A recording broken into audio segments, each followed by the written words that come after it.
Good evening, audience. Tonight, we are going to have a really great interview tonight. We've got from Elmo's World on the show, on the channel. We're going to talk about his Christian beliefs.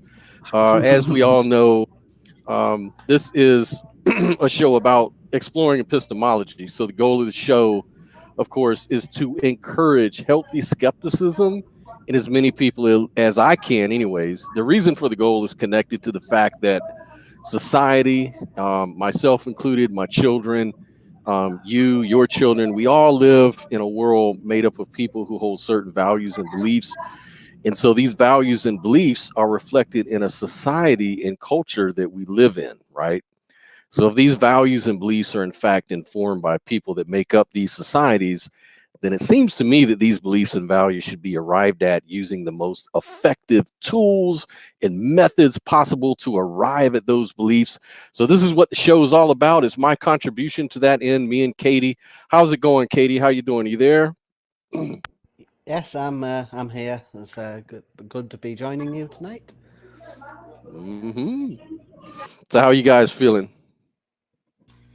I just want to say thank you so much, Scott and Katie, for inviting me on your YouTube channel, and I really hope that I would be a good guest here, and just provide the necessary material that you expect of me. Come on, man. You know you're a good guest. I've known you for a few months now, and I was on your show at one time. Remember, you were asking me about my epistemology and beliefs, Yeah. and so yeah, we had a nice conversation then. Hopefully, we have a nice conversation now. The idea is just to figure out how you connect the dots in your worldview. I know you love talking about Christianity. I love talking I about it do. too. I used to be a I do. Christian. I used to be actually also, and some people don't consider Jehovah's Witnesses Christians, but I used to be a Jehovah Witness too. So I've been with fundamentalist type of organizations and religions, and I just love religion. After I left that stuff, I never really stopped studying the Bible and studying different, ways, things that people believe and why they believe it. It's just always been an interest of mine. I think it's mainly what interests me, and this is just me. um what is you believe is important, but I think I'm really kind of more interested in how people come to those beliefs, right? Like, how do people actually connect the dots? Because really, if someone's going to like tell me something I need to believe, like say, oh, you should vote for this candidate here, right, for example, um well, I can say yeah to that, but then why should I? Like, what are they bringing to the table? Why should I vote for this person, right? Or be a part of this party or this religion or whatever the case may be. So if I can get that part figured out, if it's at least internally consistent with itself, then that's kind of like a first step right there, and kind of figure out, what are my foundations? How does this thing work with my foundations? Does it make sense? Does it connect? And then we can go from there. So hopefully I can find out from your perspective what it is you believe and why and everything like that. So I'll just Yeah, kind of, man. yeah, Yeah, well, I guess like I would like to introduce myself first. I'm Almo. absolutely. I'm 21 years old from the Philippines, land of the Philippines, and hopefully you guys could visit my beautiful country. Hmm. It's a tropical paradise, yeah, of course. And A plane ticket, and I'll be over there. awesome, man. There you go. And yeah, I have a podcast. It's called Almost Raw Podcast, and I'm doing my best, to have the maximal number of interviews in a month, and so I've actually have like 179 interviews so far now, and it's all about philosophy and religion, interviewing people about their worldview. And I guess the essence of my show is really, me being this curious guy, just trying to understand like how, like about the coherence, the foundations, and the consistency of every belief system, I guess, that I encounter, because I really believe that healthy skepticism is essential, for every human being, religious or non-religious, because of, yeah, like, if you say you're like former Jehovah's Witnesses, I would prefer you guys to be where you are right now, like being actual healthy skeptics, because I would say that, it is safe to say that Jehovah's Witnesses is a cult, and not just in like theology, but I guess, by from a Christian definition, but in more of a secular definition of what a cult is, like the power dynamics, how people are indoctrinated and manipulated and deceived, and especially taken advantage of, both Hmm. economically and emotionally as well. So, uh, but I guess as a person, my beliefs is actually pretty heretical too. Mm. Yeah, but I guess, you know what.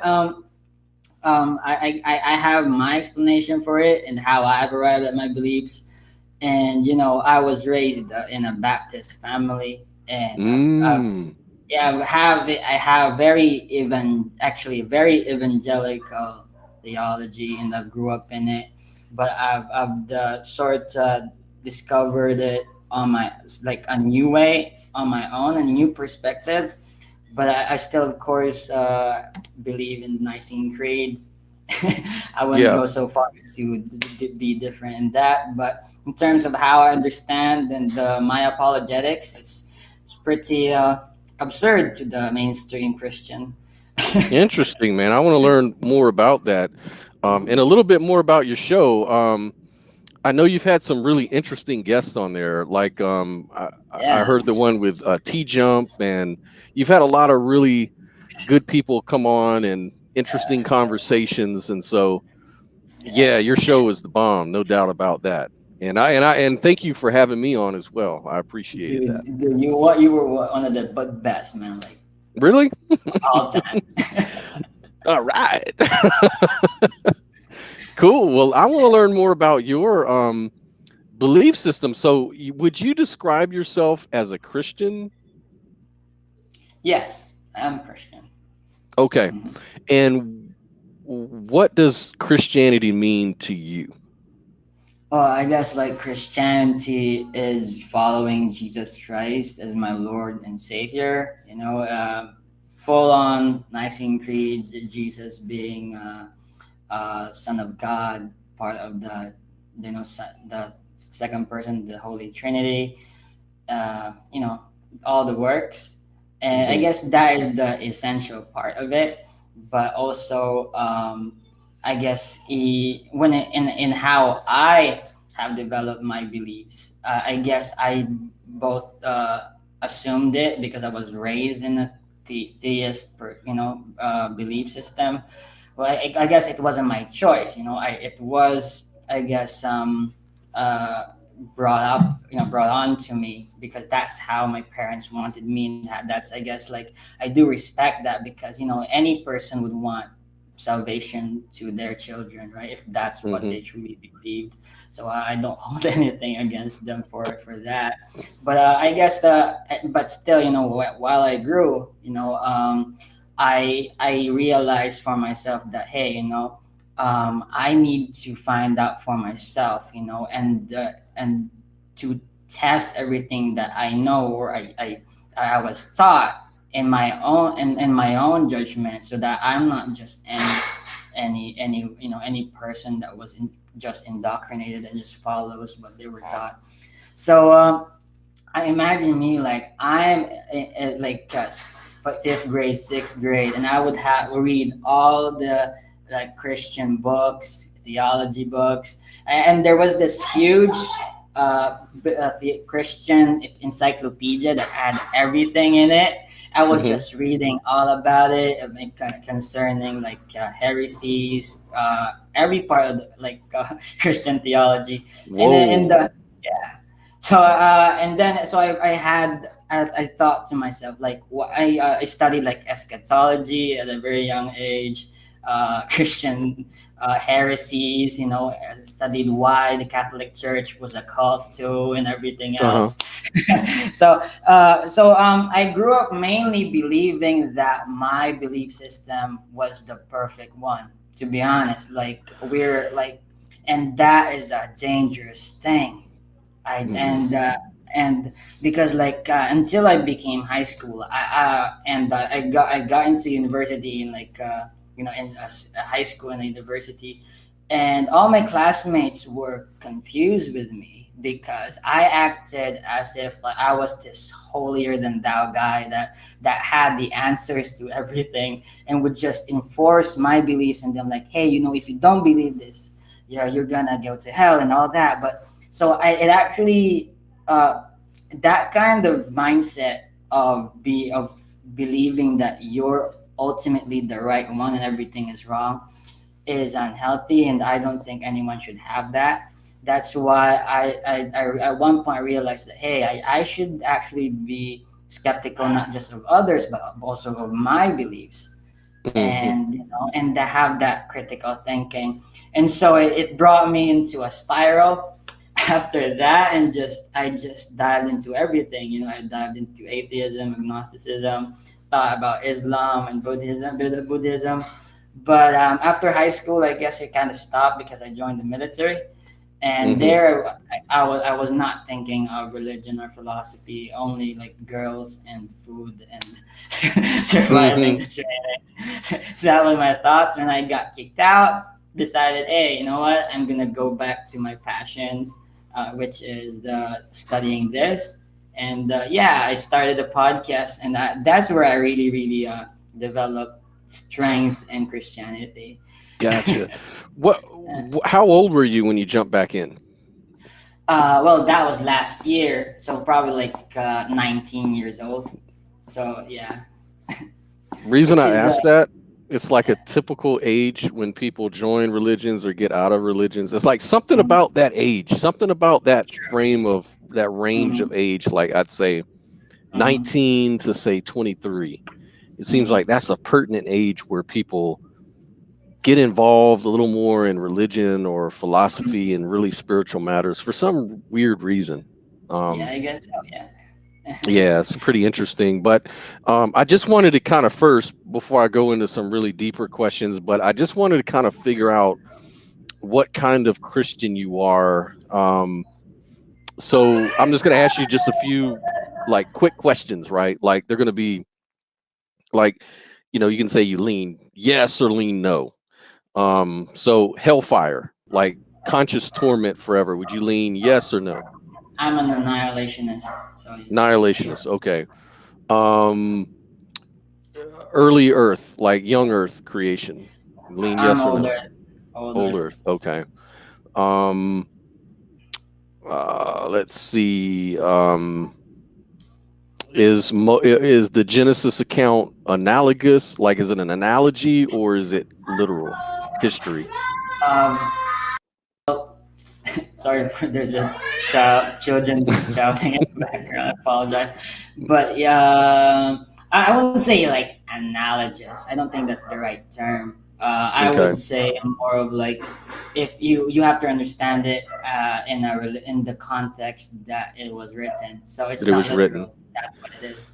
So you sort of apply hermeneutics and a Yeah, little and historiography, yeah, so and like the like cultures and the what was the intended goal of the writers, okay. and they got, mm, Awesome. Okay, well that's enough for me. So I kind of already know what kind of Christian you are. And I don't mean that in a disrespectful way. I just kind of have like two sort of categories that they're either in one of the two categories or somewhere in the middle, but mainly people are either in one or the other is what I find out. So you're interesting. either like a fundamentalist who believes in, a literal consciousness forever, torment, um, Mm-hmm. young earth, this is a fundamentalist type of Christian. Nah, More liberal, sort of liberal Christians, as they call it, would be the way you describe your understanding of Christianity. So, and then I kind of form my questions kind of around that. But before I do that, what would be the reason why it was even important to look at religion anyway? Like, what for you personally? Like, what drove you to say, well, it's got to be some religion that's true, so I have to look at these religions, like you said, Buddhism, things like that, Christianity, of course. So what motivated you? What was your thinking process about reality that caused you to Yeah. even think that's something needs to be I done? Yeah, that's a great question, man. And I've actually realized this that because I was talking earlier, like last night, about with my some of my friends on Discord, and we were discussing personality traits, and mine was the logician. Well, I'm INTP, which and my strengths would be being curious, which means like I'm really interested in gaining new knowledge, and one is also I'm very objective. So it means to say that I would really seek for something like and understand how everything works, just behind, and like how and have like an established foundation for belief, which is actual truth, right? And so being logical, and rational, it matches that. And so it being, I guess, like as a child, I was a young man, I'm still a young man, I guess. I'm really interested in the argumentation, discourse. So if I were to engage in discourse, and I actually had no confidence and sincerity in my stance, I would be a hypocrite. Like I would actually just be arguing for the sake of arguing, which I totally hate. Yeah. So in order for me to actually be a functional human being who actually believes the stance that I take, I need to be sure that, hey, if I say that I'm right, I have to know why I'm right. I have to know how I'm right, and I have to know the specific details and everything about it. So it I guess like it's part of my personality of that. And so I guess like my marriage to the truth, because I guess like I want to find truth in life, not just our own truths, like subjective truths, which I think is very I don't think it exists. Like I think there's just one truth out there, and I guess like that's where epistemology comes in. Like Comes how in do at, you yeah. find out what the actual truth is? So Gotcha. so that's really the real motivation for my interest in religion and philosophy, because other than religion, answering the big questions, like I guess I would say philosophy is on a higher scale than religion in terms of like field of study, because I would say like religion is in the field of philosophy of religion. So but you really need to go into the start and study philosophy, because philosophy gives you the tools in order to understand all these fields of study, like political science, theology, psychology, religion, all that stuff. So yeah, the moment the first actual philosopher that I did study was Socrates. High school they would just teach like basic stuff like about philosophers, and the first one was Socrates and the Socratic method. And so how I understood the Socratic method, it was just a guy that kept asking questions. I would read like Plato's Republic, and depictions of Socrates, and he's like just asking questions again and again. And that's something that I adopted in myself, and it became a part of me too. So yeah, I guess the method of inquiry, of asking questions in an interrogation method added to that. Yeah, so for my search for truth. So if I can just be clear, it sounds like you appeal to logic and argumentation. Yeah. Okay, so does emotion and feelings have play any part in your beliefs? Well, it depends what you mean by emotion, because and feelings. Like I would say, I would define emotions and feelings as to how scientists would define them, and see that in that understanding. Yeah, and of course the Like science. intuitions? Well, it's really complex way. So I would define feelings as, of course, a result of our biological, chemicals in our brains, and the outcome, like it gives us this behavior, sort of behavior that comes naturally, and of course it also sources from how we evolved. Yeah. And so I would view emotions and feelings in that area too.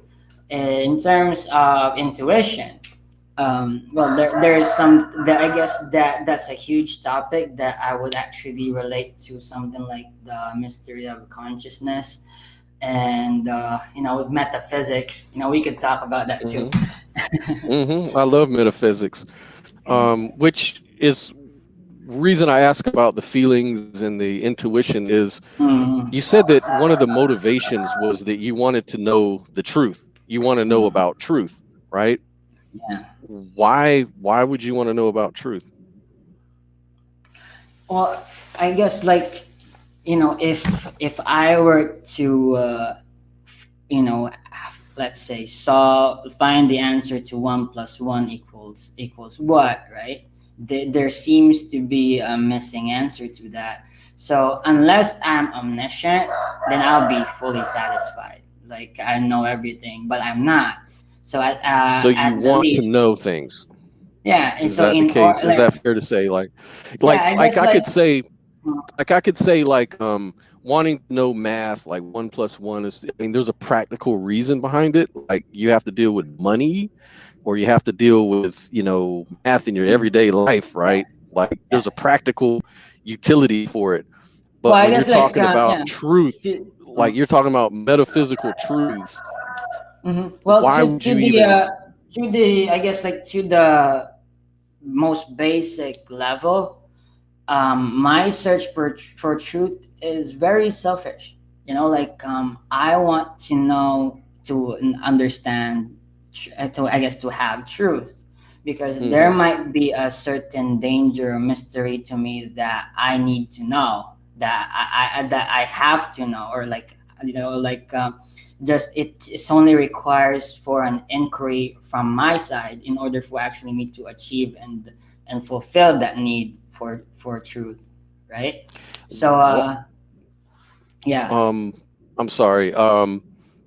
So could you choose not to want to know truth? Okay, so well, when it comes to free will, I do believe that I have agency.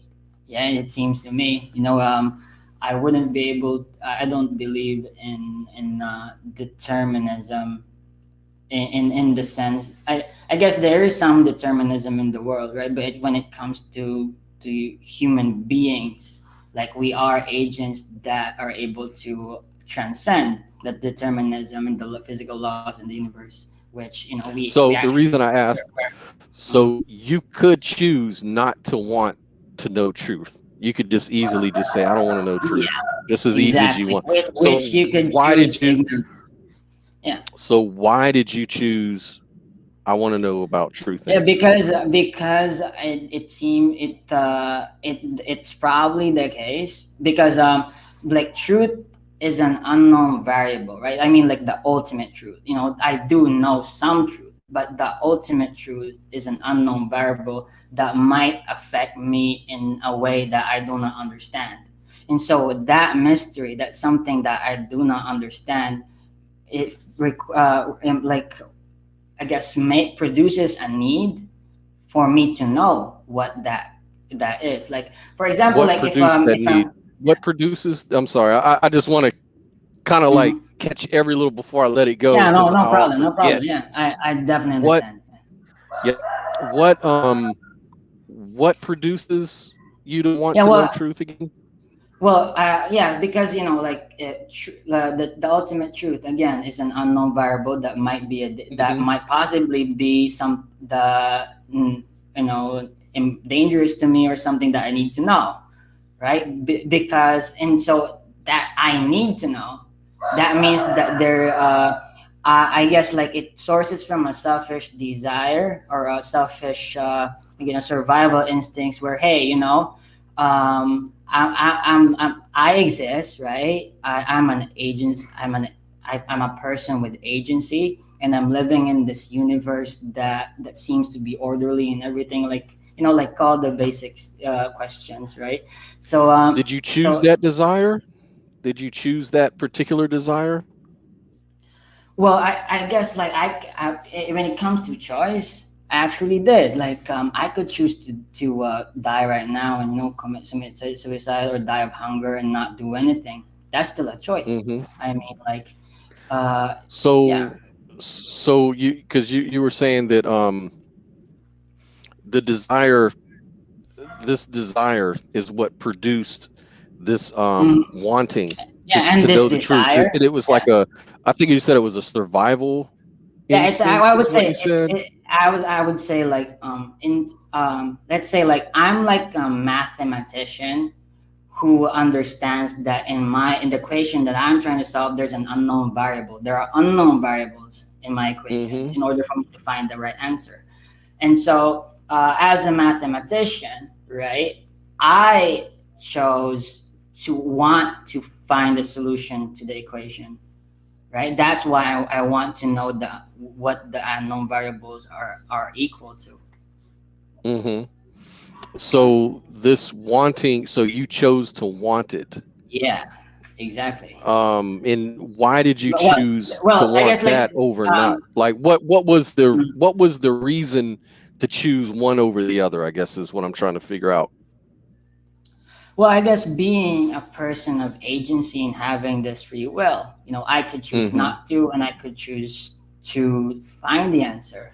Well, I just chose to because I chose life. I chose hey, Hmm. like if I am going to live and actually not die and just die right now, then if I'm going to live, then I'm going to choose the best case scenario for me and do everything in order to achieve that best case scenario. So how do I find out that best case scenario? By trying to know all the unknown variables through philosophy, religion, or any Hmm. means to understand that Yeah. truth. Yeah. Okay. So yeah, just wanted to get a foundation of where you're Mm, going. I don't want mm, to belabor that point. yeah, no problem. But a lot of people would say that, they want to do something and they can't choose otherwise. Like they couldn't choose to not want to do it. It's like they were sort of, it's like if you said, well, I could easily just kill myself right now if I wanted to, but then you would want to. So you're still kind of determined by what you want to do, right? So it's like Mm, even if so I'm just kind of wondering what makes a person want to do one thing over the other. Is it mm, something that you're determined to want, or is it something that you chose? If it is something you chose, then what determined you to choose that particular want mm, over the other? So mm. but then it kind of like regresses back to another want, right?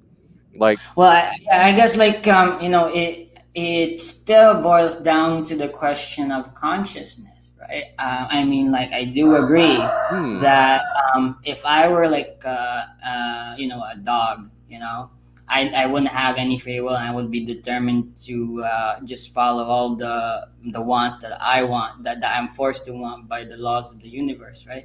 But mm-hmm, because I understand that in the level of consciousness that we humans have allows us to actually have actual agency emergent from this universe, which sort of then makes I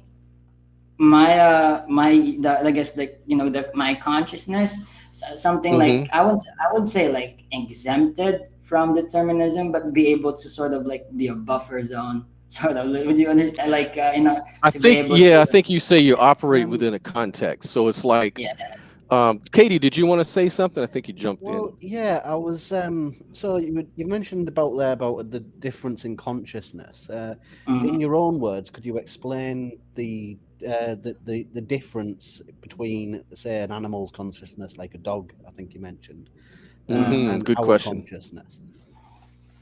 Yeah, well, a dog's brain does not have the same intricacy as a human being's, brain. I think, like, in terms of the level of detail. So, you could ask, like, hey, how about, like, if I do believe in evolution, right? Like, what about the previous apes that or like pre-humanoid apes that came about? Like, was there at some point where their consciousness did actually matter? I guess, like, stop being deterministic, and like at one point where it became indeterministic, or have actual agency. Well, I guess, like, yes, because I do believe in an actual Adam and Eve as well, but in an evolutionary sense, which is Hmm Okay. I'm not I dive into that because, like, to be honest, I'm still agnostic in it, but I only imply that in terms of because of my theology. I have no archaeological defense for that. But yes, uh, at that point, I guess, like, the creation of Adam and Eve was an actual divine intervention, where at that point when Adam and Eve was chosen by God to become these human beings who were the chosen race to have dominion over the earth, and be his favorites. Yeah, then that divine intervention gave us the actual agency that the theological free will that we're talking about. Okay.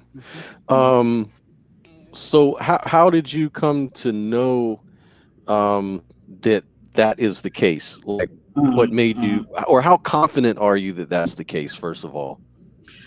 Well, I guess, like, I guess as a Christian, I do. I guess I would presume the I guess, like, we have to go back, like, really go back, because free will is sort of like an outcome of my theism, right? Hmm So it's an implication of my theism. So I feel like, as a teenager, like, I asked myself, like, hey, it's actually binary. There's either a God or no God.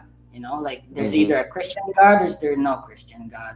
How do I know if there's a Christian God or there's a non-Christian God? Well, you go back to the more basic arguments of classical theism, where where even the ancient Greeks discussed this.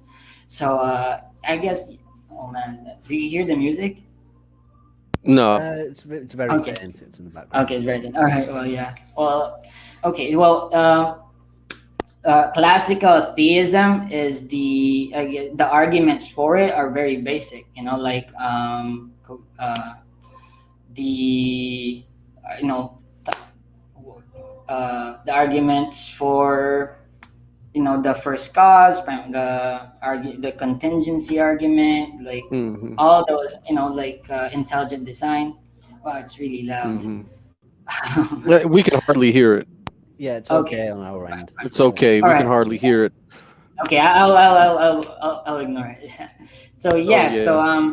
so I asked myself, like, the real big question is there a God, or is there no God?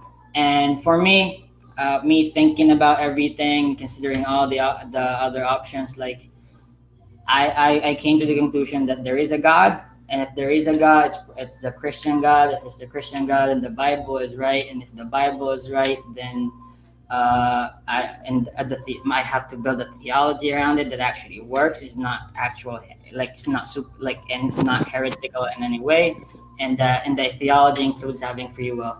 So no, So it you're what is your confidence So level that yeah, there must be a God?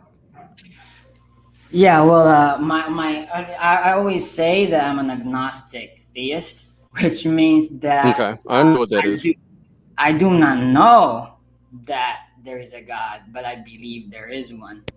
And So I Go and ahead, I Katie. that on a scale of 0 to 100, 0 being there is no God, 100 being the so so in one terms hundred. of confidence, is it belief or is it knowledge?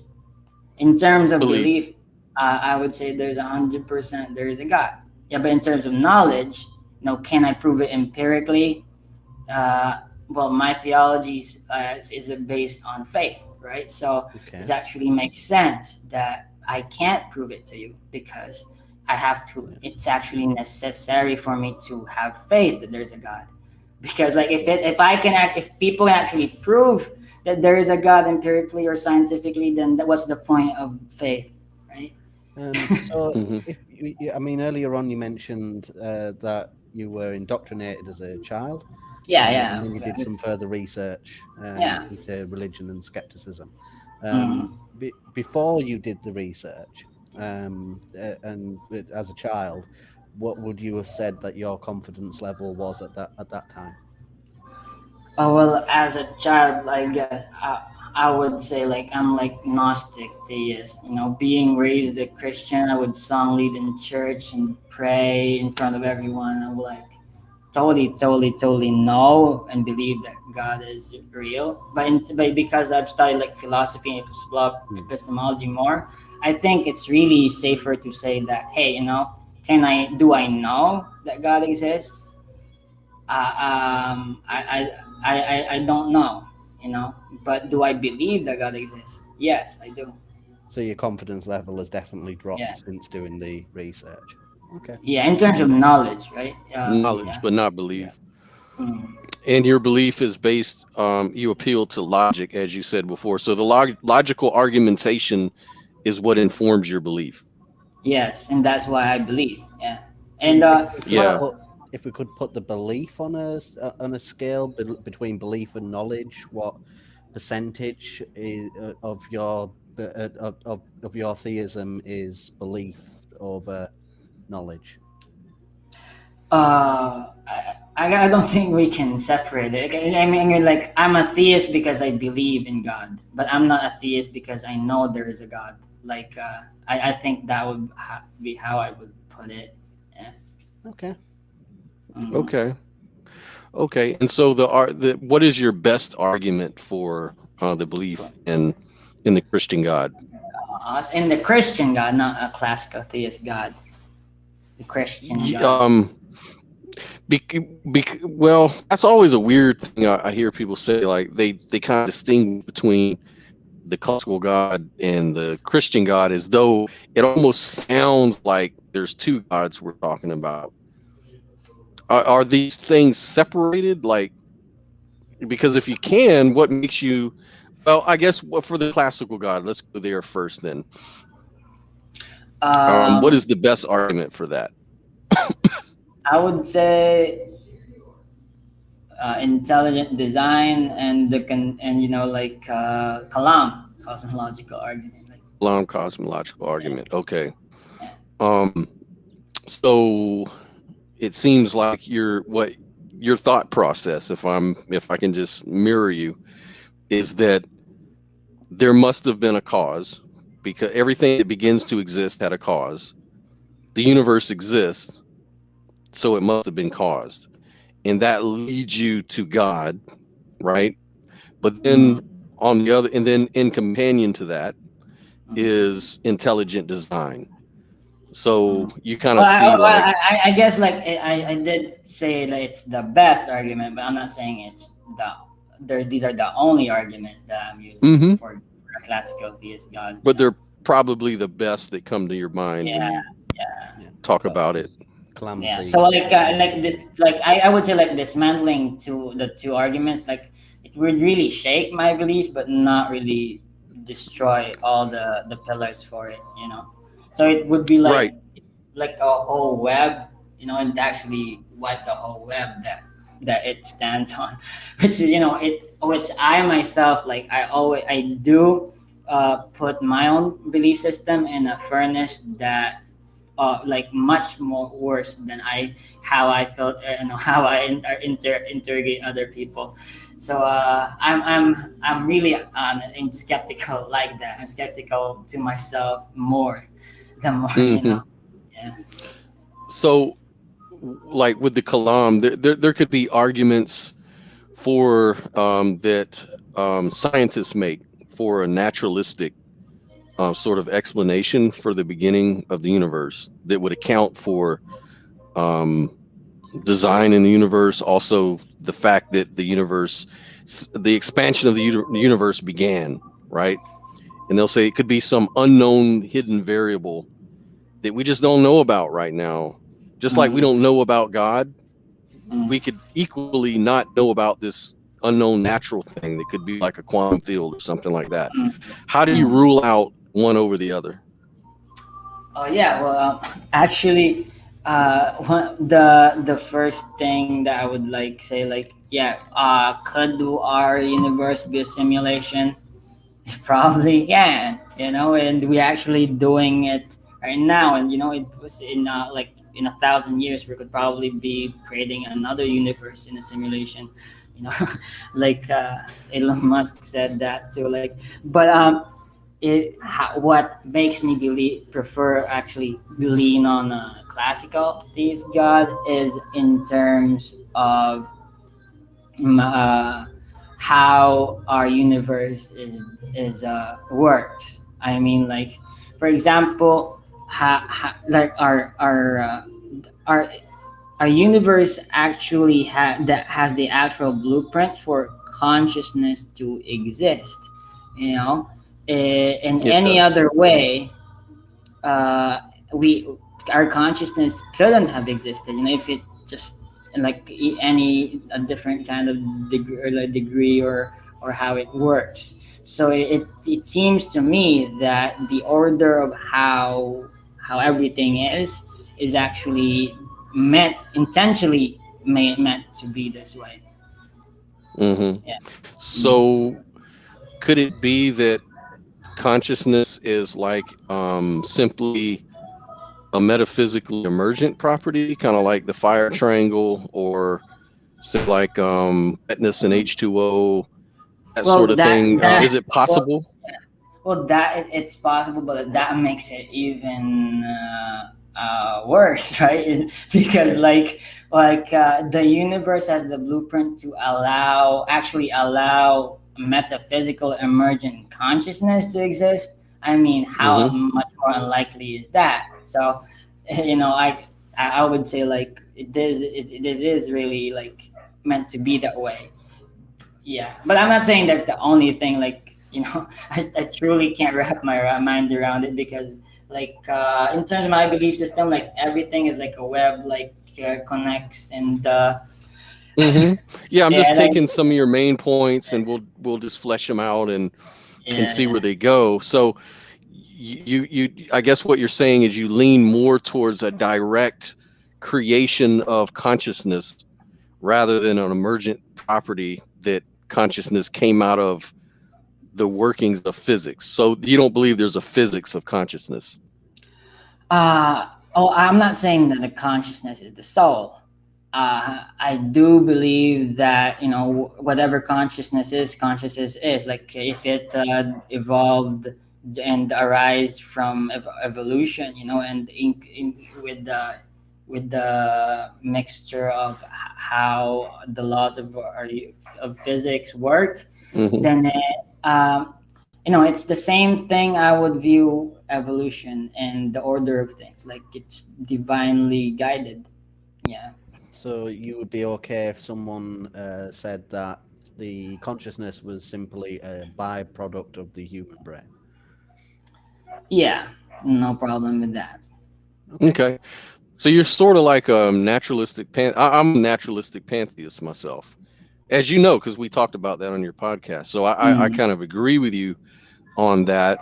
That the universe the natural order can explain everything a god can explain just in natural terms or in naturalistic language. That would be my particular thing, but I'm trying to parse that out from yours. So let me put it to you this way. So for example, we were just talking about the simulation theory, right? Hypothesis. Did you know there's a scientist that is writing a paper that he's created like an AI algorithm that his prediction is that if the universe is really a simulation, then his AI should be able to predict what's going to happen naturally at any moment, at any time, and make accurate predictions. And his experiment so far has been on point. On point. He's got a paper. He's got all these different predictions. So it's got prediction power, and it's, you know, I'm not saying I believe it. I don't know much about it. I just got introduced to it today and looked at the paper, and I looked at the predictions and looked at his work, and it's pretty interesting to say the least. But if it turned out that this AI machine could just consistently make predictions, like if it kept on, like he's trying to do bigger and better things that are really going to like catch people's attention. If this thing caught on and he made predictions that, hey, you know, basically it's an algorithm. It says, look, it breaks down the universe as an information. And it says, you know, based on the information processing of the universe on a quantum scale, we can predict what's classically going to happen 5 minutes from now, or a year from now, or 3 years from now, in any particular domain, right? If this thing happened, would you lose confidence at all in your beliefs about God? Well, I think like actually no, like because I guess his main point is like if the universe is a simulation, then it will always obey the laws that is imposed upon it. You know, and these laws, like the universe and everything, the thermodynamics, you know, Newton's laws, or I guess I'm not a scientist, and I have no idea really. But yes, if the universe obeys these laws, then it will consistently obey these laws. That's why he can calculate and make predictions. Right. But the problem though is that the universe is not hard determined. The universe, we know, on a quantum scale works on randomness in the system. So randomness, after a certain threshold, the universe becomes, you know, classical physics becomes determined. But before that, it's hard to predict. It's called the uncertainty principle in quantum mechanics, Heisenberg's uncertainty principle. So what he's doing, what makes this so makes this so extraordinary, is he's able to supposedly, I don't know if this is true, but supposedly he's able to hack into the uncertainty principle and actually make predictions based on an algorithm that a super AI supercomputer is able to do. I don't know. I'm just saying, if something like that was done, would that change your conception of God or affect it anyway? Not really, man. Like, because not really, okay. Because even if quantum mechanics is not hard determinism, I would say that it seems to us that it's chaos, but I would say there's still order in it, which is why it has consistency. Are you familiar with chaos theory? I have read about it, but I'm not. I you know, like, I don't know if I can remember it. So honest. Chaos theory is basically a theory that they actually implement in like economic systems, physical systems, biology, weather patterns, the stock market. Basically what it says is that you've got all this randomness. Chaos is what they call it, randomness. And out of the randomness comes clusters of organization or order. Just naturally comes out. They've even got a simulation game that illustrates this. It's called the Game of Life. You take really simple rules, a very simple rule set, and out of that rule, if you let it evolve on its own, it will create like clusters of relationships within the game, of entities that form communities and social groups and things like that.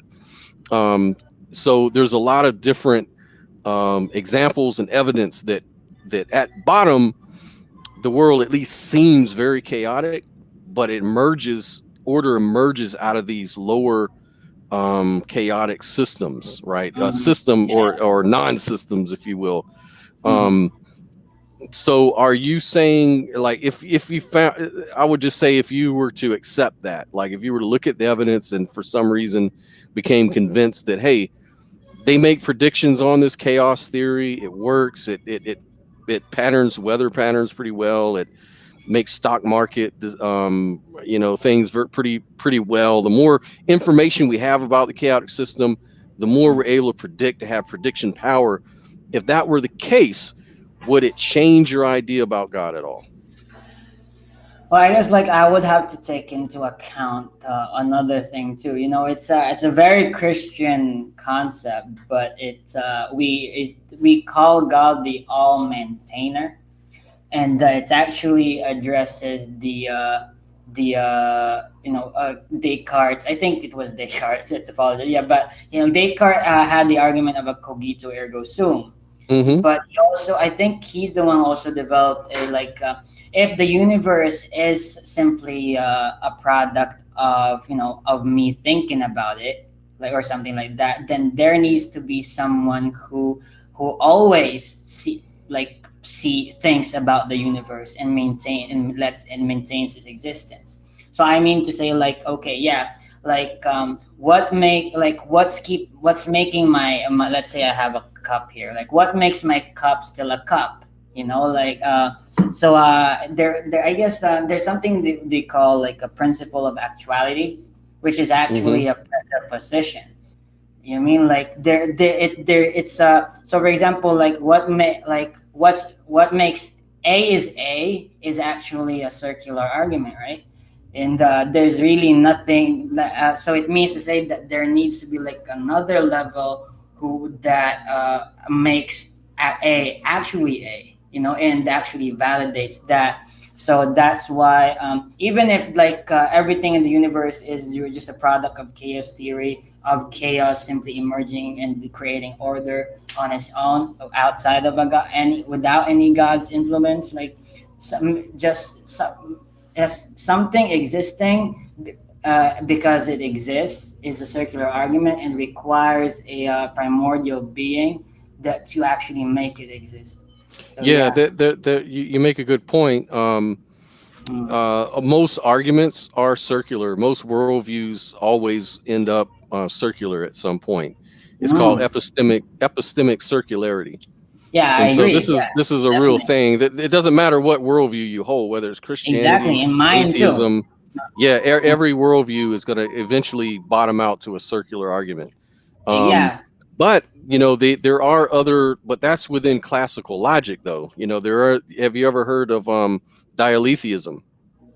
Can you enlighten me? So dialetheism is the fact that contradictions can exist, and they demonstrate it. And it's basically it basically argues that some would say, well, for example, can God create a stone so heavy that he cannot lift it? Well, that's a paradox, right? Because if he could, he's still not all powerful.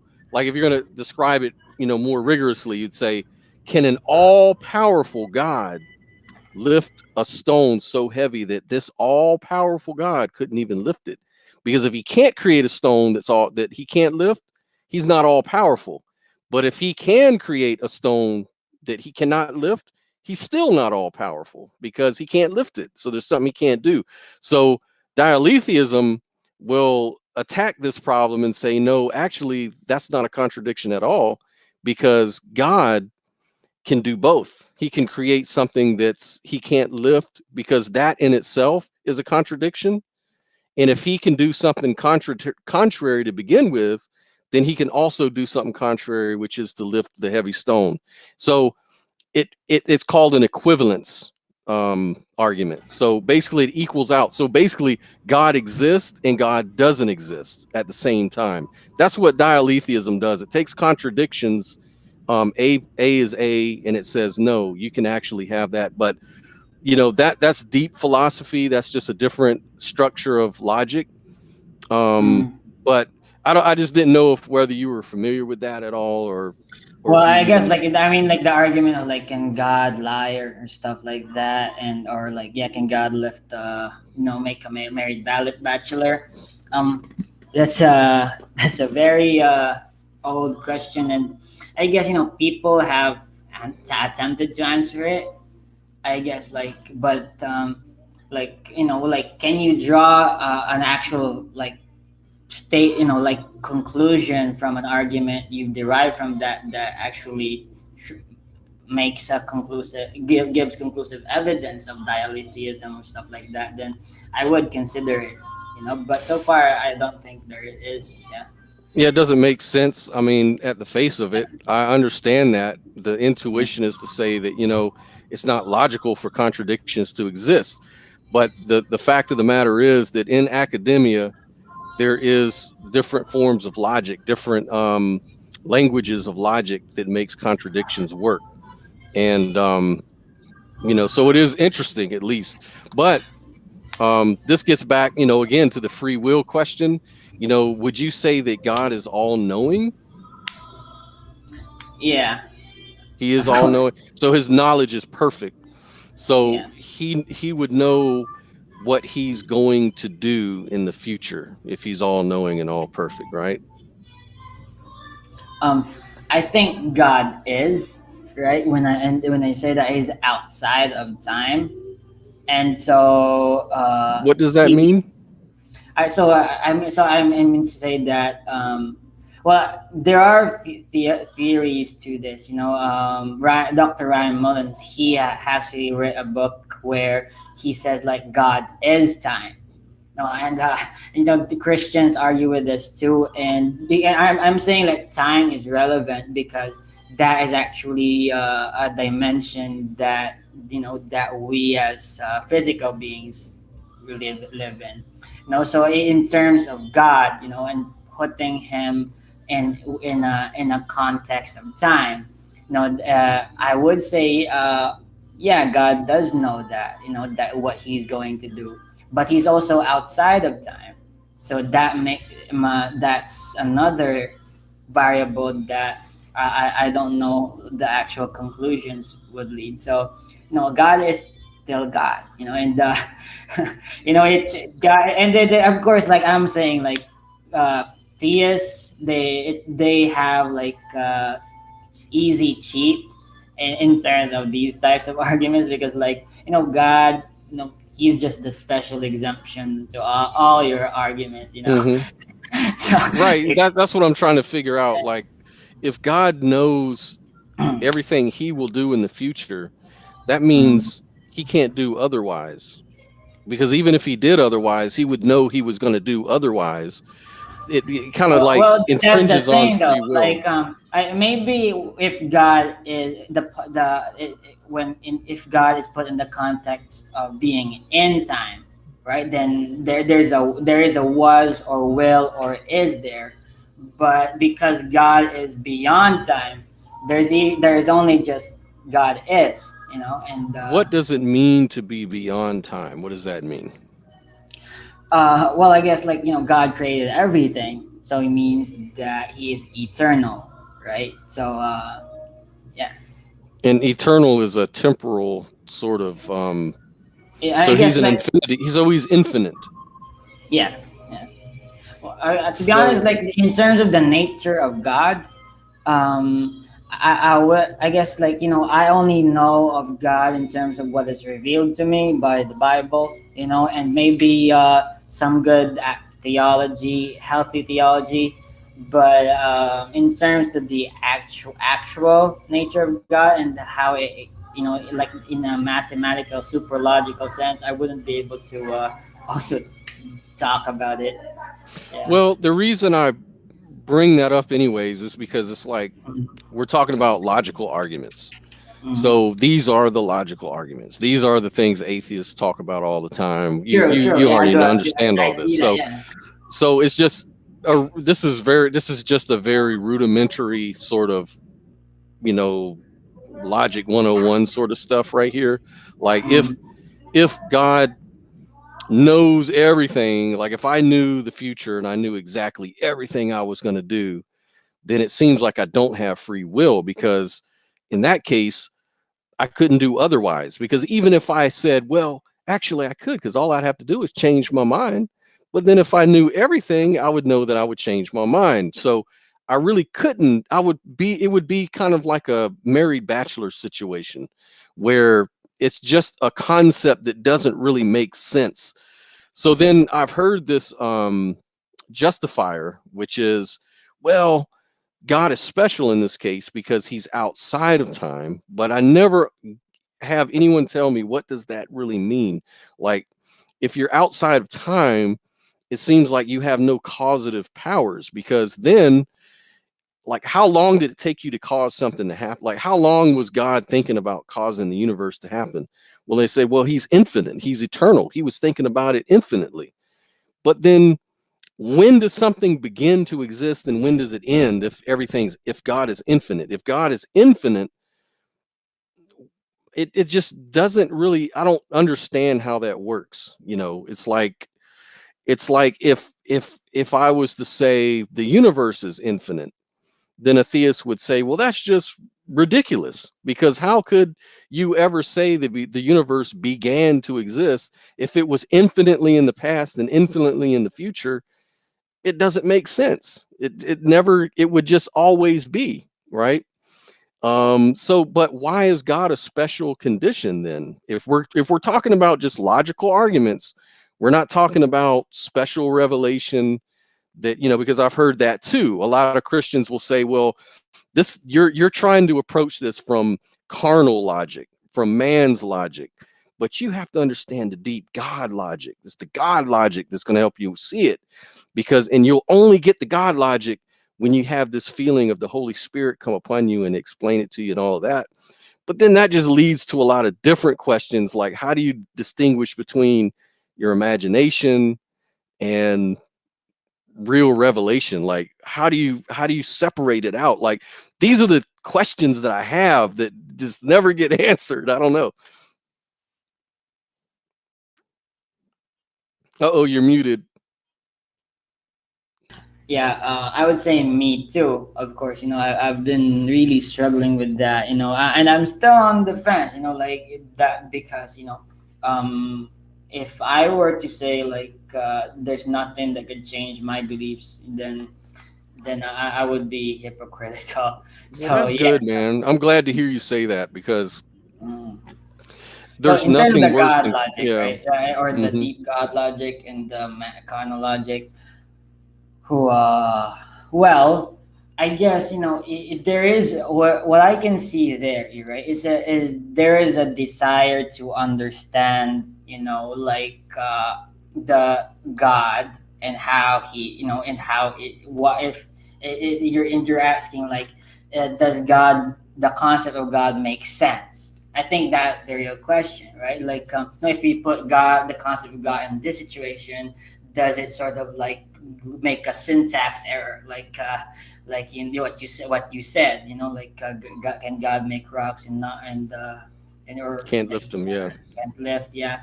Well, if you have that desire, that is it a genuine one, or are you just trying to trump a theist? I mean, like. Well, it could be a good question in the sense that if you're going to, it depends on what your basis is. Like, if you're going to say, Mm, well, I believe God on rational reasons, like logical reasons, then let's dig into the logic. Let's dig into it. And because if the thing about truth is, like you said, you want to know the truth. When you want to know the truth, you're gonna dig in, and you're gonna go really deep, and you're yeah. gonna go really. And for a lot of people, I'll be quite honest with you, most people, little old ladies at the church, they don't give a crap And about exactly. these type of questions. They don't care. This has Mhm. nothing to do with why people become Christians. People become Christians mainly because it makes them feel a certain way, and that's Mhm. just the honest truth. That's what it is. They've been raised this way. They don't want to disappoint their parents. They don't want to disappoint their loved ones. They don't want to disappoint pastor. They have these questions. They just push them away. Anytime people, they're, oh, that's just silly philosophy. Even the Bible says philosophy is like empty wind, So they discount that kind of stuff. They say that's just man's deceptive mind playing tricks on him. You have to have the spirit, man. You have to have the Holy Spirit that'll open your eyes. And these things just aren't important. That's how most people approach all kinds of religions. They don't really care about truth, I don't think. It doesn't seem like they do. It seems like they're more interested in believing. They're more interested in belief rather than truth. Because it's hard to get at truth. Truth is hard. That's why I asked you from the beginning, what makes you want to know truth? Like, who cares? Like, truth is probably, we didn't evolve to know true things. We evolved to like survive and have sex with women.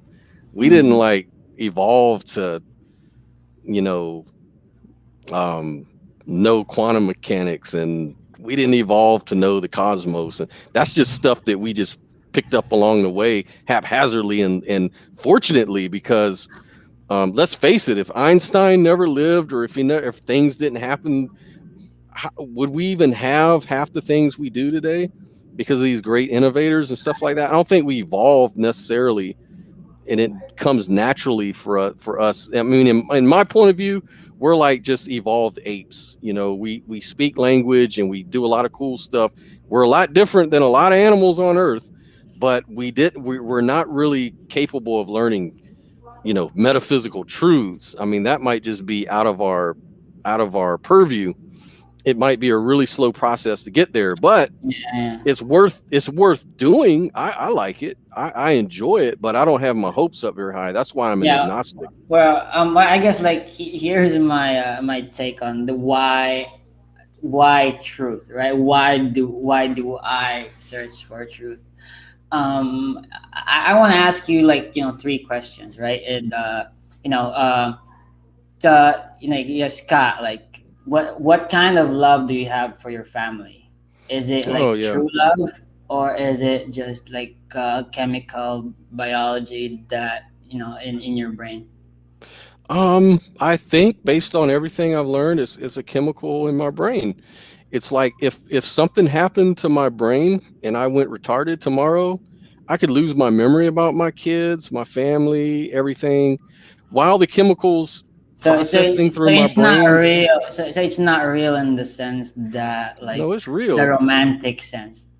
No, all those feelings are real feelings. Well, I guess but like I guess like when I say like love, there is like love like is essentially love, and the naturalist version of love, which is simply like how the neurons in your brain are organized in a way which allows you to have this abstraction of like an illusion of love, which is right. I ask a quick question to you, Elmo. So, how would you differentiate between a chemical reaction love and what you would call love? Yeah, well, I guess that is a really good question. I would say like a chemical reaction love is part of it, but in term it's actually both like sort of a duality. Like you can't have one without the other because. But there is. I would say that if I were to say that, do I love my family? I would mean it in the sense that that love is essentially true love. Like I mean, like of course, in a spiritual way, that, and that's how I would mean it. Like, so if if I say otherwise, where like if like it's just biology, like chemical biology, because I evolved to be this way, I would feel like, oh man, I'm a total douche, Really? because So, yeah, could you describe spiritual love? If you're able to, what would that entail? Yeah, well, I would say like spiritual love is this. It's irrational. It's something that we, I guess, we came about, but which and when they know that the, and the, this and it's it and then I guess how I guess you know we evolved as society as human beings to grow into this direction of having this true love. But I would say it's because that this concept, this thing that is essentially love is already exists in the universe. You know, it's already an element in it, and we're simply discovering it. Like how we're discovering atoms and the order and some certain orders in the universe. You know, I think love is it exists everywhere. You know, like in a I guess this is where I go mumbo jumbo. So you're saying that there's some kind of essence that Yeah, that is essence. Yeah, beyond the neurons and the chemical yeah. reactions in the I brain. What wouldn't like yeah I would like define? equate it Hmm. to how like Plato's world of forms work, but not in that way. But I mean like love, justice, truth, right? Okay, Yeah, so you would say, so you're arguing for essence, basically. yeah. That All right. these So how do you things. define essence then? Well, essence is what makes something what it is. That's how it. That's I think that's the philosophical definition of what essence is, right? Like what makes That's it kind of a certain. Yeah, tautology, though. Yeah, yeah, it is, and that's it how it's is what defined. it Yeah. is. It is No, what it is. Well, I well, mean, that's what essence is. That's how essence is defined, right? Like, isn't it? well, there's two ways of speaking about the same thing. Like, we can talk about your love for your wife, your children, as this essence, this feeling, this deep rooted emotional essence of who I am right now. I'm Mm, identified with this feeling. And then there's another way to talk about it where you're looking at your brain and your chemicals and you're measuring mm, the activity in your brain, and it's all correlated. You can correlate perfectly, like what your brain state is mm. doing and your feeling, right? So the two are tightly correlated, right? So Well, I think it's just a matter of what you want to focus on. So if you want to focus mainly on the romantic language, you can do that, but it doesn't make the other side just go away. There's kind of like with consciousness. There's kind of like it's the same. It's two faces of the same coin. It's like mm, there's a brain activity that, and no matter how much you talk about the brain activity, you're never going to get rid of the experiential part. There's another side of this coin that is more ineffable than that. That's the experience mm, itself. That's mm. the qualitative side of it. These Yeah, two are stuck the together. phenomenal and the nominal world, right? Yeah, these two are stuck together, and Mm. so they're one thing. They don't necessarily have to be a Yeah, dualistic sort of. they're not mutually exclusive. Right. Mm, They kind of go together. So mm, by saying, well, are you saying that all we are is brain chemicals or whatever like that? I would say that kind of, yeah, because the brain chemicals come along with this other part that's very mysterious, called mm. the The hard problem of mysterious part, consciousness, right? the Yeah, mysterious part yeah, called the hard consciousness yeah. problem. And there's nothing wrong with that, to But acknowledge I that. think yeah I think I guess like that we use different terms, but when you refer to the mysterious hard problem of consciousness, I would actually I guess I'm using Christian terms in how I define like the spiritual love, but I guess yeah like because if you say like consciousness is this metaphysical emergent thing, then it's actually not in nature, and consciousness is actually 100% phenomenal, right? In the phenomenal realm. Yeah. But what I'm wondering is, how do we know that? Like, what is it about nature that we have to necessarily discount it as, oh, it's just nature, it's just atoms, it's just Mm. molecules in motion? Like, maybe that's it. Maybe that's a beautiful thing that you're just saying, that we're just The- putting this subjective yeah. value on it and saying, you know what? I don't see, when I think about my love for my wife, for my children, Mm, I don't see the neurons, okay? I see mm, my wife's face. I see my children's face. I have memories. I don't see all this neuron gobbledygook we're talking about. So Yeah, of that's course. just subjectively, we're just going to dismiss all that. It's natural Yeah, because this stuff goes on well, behind the scenes, right? you said something really interesting. You said it's a beautiful thing. That's Mhm. what make it That's the actually subjective, makes the romantic part exact language. the language, right? But what is beautiful? And how do you define like what makes something beautiful? In That like. mhm. It's subjective. So we have it's all part of reality. So from my worldview, you have objective realities and subjective realities. You have two different categories. We have the category of the imaginary, and we have the category of the concrete. And so we can talk about, imaginary things, like say when Einstein talked about time. By the way, talking about Einstein, I was just watching some stuff on him last night, and let me tell you something. People thought he was fucking nuts.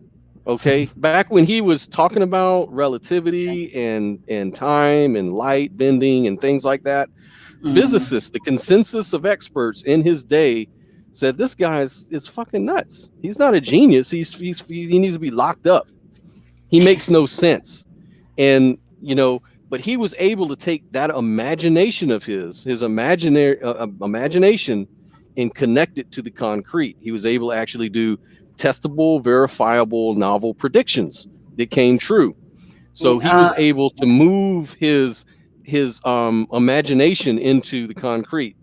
So I guess like in terms of like category of the imaginary, category of the concrete, I would say that when you give something like beauty, you say that it has some aesthetic value. I think that's what you mean. Well, that aesthetic value is in the realm of the imaginary, so it's purely subjective.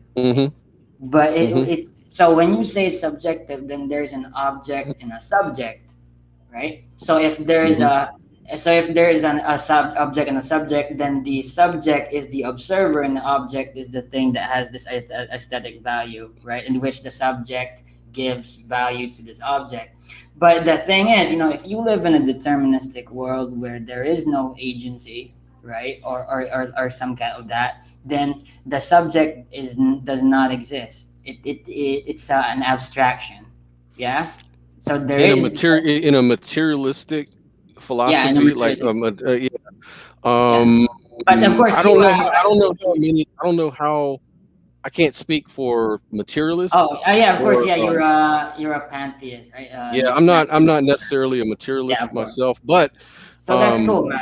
I think but you can I but it depends on how you define it. So I'm talking about philosophical materialism, that I don't know whether the universe is strictly material things. People like Max Tegmark,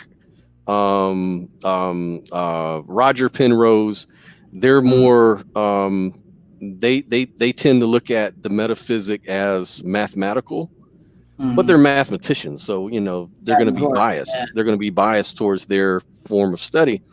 Other people are Platonists, so they think of these structures that are below the material world as sort of like abstractions.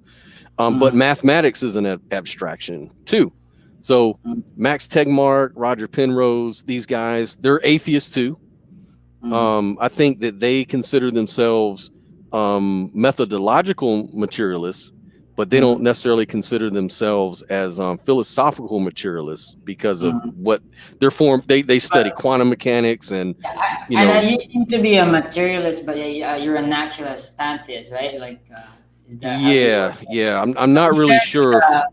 In terms of I'm the pantheism. materialist. I'm sorry. Deterministic materialist. Yeah. Awesome, man. Yeah, cool. So, by the way, so Scott, right? So, if your beliefs worldview is like within a a naturalist pantheist, right? That's how you view it, right? So, and your worldview actually has a standard, a certain measurement, which includes gives things aesthetic value. So something can be beautiful and not beautiful, very beautiful and a little beautiful. So in terms of that, if you have this pantheist thing, yeah, like a god that you don't know what it is, just an unknown variable, might be an alien or simulation, and it in his design of the universe, or the simulation, includes aesthetic value. It does sort of like show, like, hey, this god that you have, the pantheist one, actually counts beauty in the universe, there is something beautiful, and there is not something not beautiful in nature. So I wouldn't. I don't know if I would disagree with that or not. I would yeah. just say that either case, whether you say that the universe, the simulation of the universe, if that's really what's going on, whether Mhm. it's a natural simulation, or Yeah, yeah, yeah, of course. whether it's a constructed simulation, it's still Yeah, yeah, natural, because the yeah. thing It's the thing natural. beyond the simulation itself is a natural thing. It has a nature. Mm. So everything in nature accounts for itself. And it sounds circular. All views are kind of circular, but the difference is because of metaphysical emergence. And this is why we can identify certain fallacies in our logic, like, say, the composition division fallacy. You would Mm. say, well, because consciousness exists, the universe is therefore necessarily conscious at some level. It must have some sort of conscious intention behind it. Otherwise, Mm. the consciousness that decodes the universe could never Mm. exist. I mean, duh, right?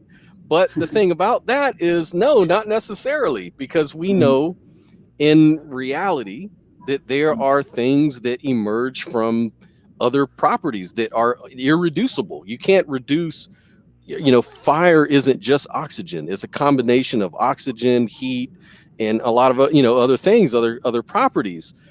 So we know that that's possible to exist in the universe. To just conclude that it's true that the universe must be loving because there's love in our life, there's love in my heart, therefore the universe must be love. I mean, that's kind of a composition division fallacy. I mean, you could even say that, well, the universe must be hateful because I have hate in my heart sometimes too. Or There in a does. Christian, worldview, where like there's a problem of evil and the Mm-hmm. fall.